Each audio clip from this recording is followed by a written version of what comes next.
Bonjour et bienvenue. Aujourd'hui, on se pose une question qui hante les économies depuis des siècles. Est-ce que les crises financières sont une sorte de fatalité, un cycle sans fin qu'on est condamné à répéter encore et encore? Pour commencer, il y a cette petite phrase qu'on dit être la plus dangereuse de toute la finance. Cette fois, c'est différent. C'est exactement ce que nous disent les économistes Carmen Reinhardt et Kenneth Rogoff. Cette conviction, c'est elle qui ouvre la porte à chaque nouvelle catastrophe. C'est cette idée qu'on est plus malin, que la technologie a tout changé et que les vieilles règles, elles ne comptent plus. Alors, voilà le programme. On va d'abord parler de cette fameuse illusion du « cette fois, c'est différent ». Ensuite, on va décortiquer l'anatomie d'une bulle financière, regarder comment tout ça s'effondre inévitablement et la réaction qui suit. Et à la fin, on se posera la grande question, est-ce qu'on a enfin brisé ce cycle? Alors, cette fameuse illusion, c'est vraiment le carburant de chaque période d'euphorie. C'est ce moment où tout le monde se met à croire que, d'une manière ou d'une autre, les lois de la gravité financière ne s'appliquent plus. C'est un peu le premier chapitre de presque toutes les histoires de crise. Mais alors, concrètement, qu'est-ce qu'il y a dans une bulle financière? Quels sont les ingrédients? Eh bien, il s'avère qu'il y a une recette assez classique, avec des éléments qui reviennent à chaque fois. Le premier ingrédient, et c'est le plus important, la dette. Une accumulation excessive de dettes, ce qu'on appelle l'effet de levier. Pensez-y comme à de l'essence qu'on jetterait sur un feu. Emprunter de l'argent, ça permet d'investir beaucoup plus que ce qu'on a. Résultat, les prix des actifs s'envolent. Le problème, c'est que ça rend tout le système extrêmement fragile. Et bien sûr, quand ces bulles de dette finissent par éclater, la facture pour le public, elle est colossale. Regardez ce chiffre, il est assez dingue. La dette publique augmente en moyenne de 86% après une crise bancaire. Et oui, au final, c'est bien le contribuable qui finit par payer une grosse partie de l'addition des pertes du privé.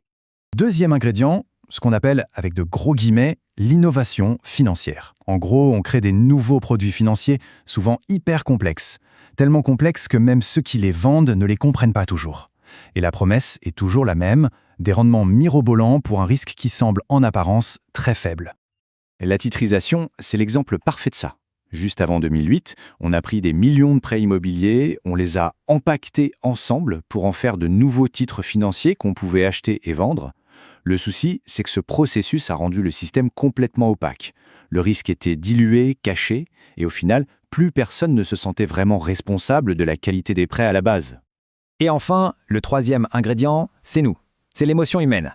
L'euphorie, la spéculation, c'est ce moment où la logique s'envole par la fenêtre et où tout le monde est pris par la peur de rater le train en marche, le fameux FOMO comme on dit aujourd'hui, mais qui a toujours existé. Pensez à la bulle Internet à la fin des années 90. C'est un cas d'école. Tout le monde était convaincu qu'on entrait dans une nouvelle économie, un monde magique où les entreprises n'avaient plus besoin de faire de bénéfices.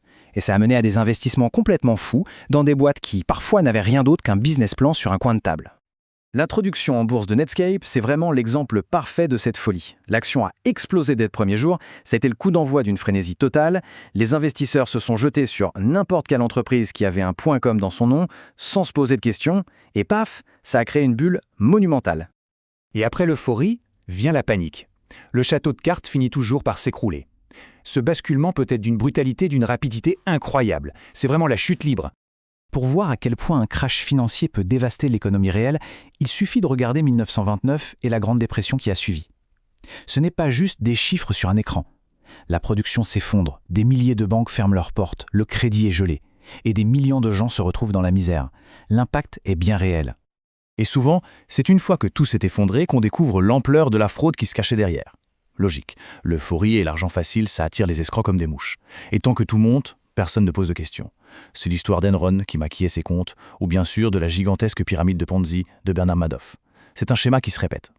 Quand Madoff a avoué, ça a été un véritable tremblement de terre. Il a dit lui-même que tout n'était qu'un grand mensonge. Imaginez le choc pour les milliers d'investisseurs qui lui avaient confié leur argent. Pour eux, ce n'était pas juste la fin d'une illusion, c'était la perte des économies de toute une vie. La confiance était brisée et de manière brutale.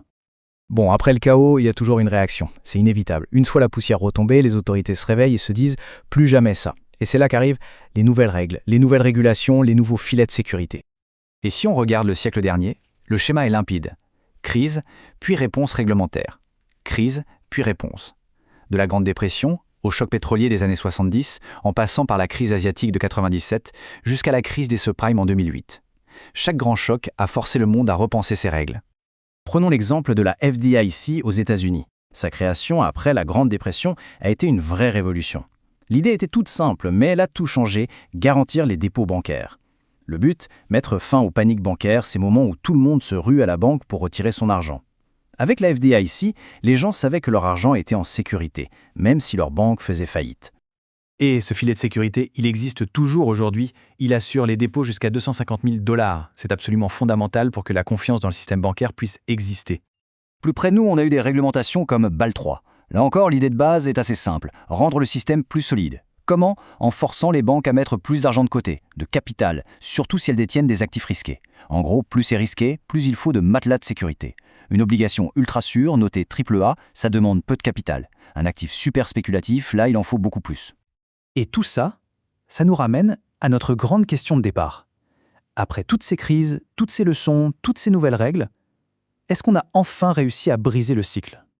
Alors, c'est vrai, sur le papier, on a des réglementations plus strictes, des banques mieux capitalisées, plus solides, mais est-ce qu'on s'est vraiment attaqué à la racine du problème ? C'est intéressant parce que même les gens au sommet du système comme Alan Greenspan, l'ancien patron de la Fed, le reconnaissent humblement. Ils admettent qu'il y a une incertitude fondamentale, que c'est quasiment impossible de tout prévoir, de tout maîtriser. Il y aura toujours une part d'inconnu, quelque chose qu'on n'a pas vu venir. Et c'est peut-être ça le point essentiel. On peut mettre en place toutes les règles du monde pour corriger les défauts du système. Mais le cycle de l'avidité et de la peur, lui, il semble gravé dans le marbre de notre paysage financier. Ce qui laisse la question grande ouverte. Est-ce qu'on peut vraiment réguler la nature humaine ? Est-ce qu'on peut légiférer contre l'euphorie ou contre la panique ? Ça, c'est une toute autre histoire.